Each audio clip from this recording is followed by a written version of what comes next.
Tim, thank you. Greensboro is celebrating 63 years since the desegregation of the Woolworths lunch counter, and it's close to us here at WFMY News 2 because our very own Sandra Hughes marched in the movement as a high schooler. And she will be honored tonight for those actions. Eric Chilton is live at the Koury Convention Center where the gala is just kicking off. Eric. Yeah, you know, I mean, this is, I was just talking with our friend Skip Alston here, with the co-founder, by the way, of the International Civil Rights Center Museum. It's a who's who event tonight, Skip. It really is, and we're glad people have come out to see these legends like Reverend Bernard Lafayette and all of our local heroes, Yvonne Johnson, Kay Brown, Kay Cashin, and all of those folks, Sandra Hughes, getting the Trailblazers Award, and Miss Burnett, making sure that people realize the contributions that these folks have made in our community.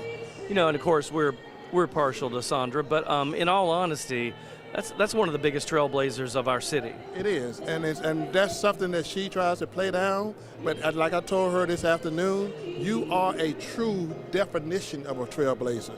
She brought a lot of people along with her, and will continue for generations yet uncommon. And she is deserving to be recognized tonight and overtime as far as recognizing her. It's interesting. I was speaking with the author, the Reverend Dr. Bernard Lafayette, and he was telling us about the organizer, the training for sit-ins before this ever happened. I never knew about that. That's talk a little bit about that. Well, this was not the first sit-in that took place in the country. There were people like Bernard Lafayette, James Lawson, John Lewis, Jesse Jackson, Julian Vaughn. All of those folks, they organized sit-ins also.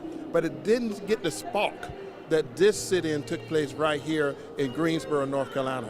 When this sit-in took place, 2 weeks afterwards, Dr. Martin Luther King Jr. said, when those 4 young men sat down at that lunch counter in Greensboro, North Carolina, that was the start of the modern-day civil rights movement. Right there, coming from his mouth. So it was the civil rights movement had kind of stalled a little bit, but when they sat down, did not get arrested, no bloodshed right here in Greensboro, no dogs, no water hoses. All that was peaceful. They walked away from the lunch counter, and that was not the case in those other situations. It was the beginning of it all, true. And we're all so proud in the Triad that this started right here in our city. We should be proud. And we, of course, will talk more about this gala in the weeks to come, really, and more on our newscast tonight.